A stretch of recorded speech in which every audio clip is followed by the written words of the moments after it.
Good morning. This is Kim, and I just wanted to make sure that you knew where the note-taking guide was in this class. I had a student ask me about the best way to learn, and I said use the guided notebook, and she wasn't sure where it was. So if you're in your class in D2L or Brightspace, and you click on the MyLabs Plus link, you know it takes you to the MyLabs Plus site where you do your homework, but this is also where the e-text is housed, and also there's this link called Note-Taking Guide.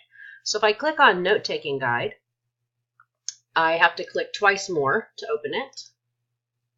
But I get this, and what this does is it accompanies your e-text. So for instance, if I'm in section 3.3 of the book, there's going to be something like this in the e-text. As you go through 3.3 and read, there's going to probably be a link with the e-text with a video that you can read. And I want to make sure that you know how to do that. So for instance, let me go back to here. If I open the e-text,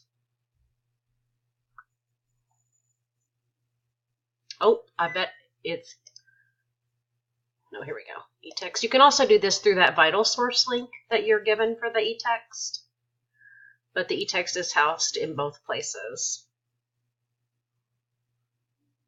I haven't opened it in a while, so I think it's taking me a while. But I could come over here to and open chapter 3 and go to 3.3 and look at these. And so you'll see there's that monthly kilowatt that we just saw in the notebook, monthly kilowatt. And so it's going to follow it exactly.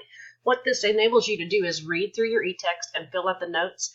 And then you can ask me questions as you're going through the notes. If you do this prior to doing the homework, then you have this in a 3-ring binder that you can look at to do the homework. It's less useful to be clicking view an example or show me how to solve this every time because you don't have an organized method showing you how to solve that type of problem. And your goal is whenever I throw a problem at you, you're able to go, oh, this is how I solved that. If you click view an example or show me how to solve this every time, you don't come up with that pattern. But when you do the notes first and then you do the homework, you do. And usually this method ends up taking less of your time in the long run, just more upfront time. Hope this helps.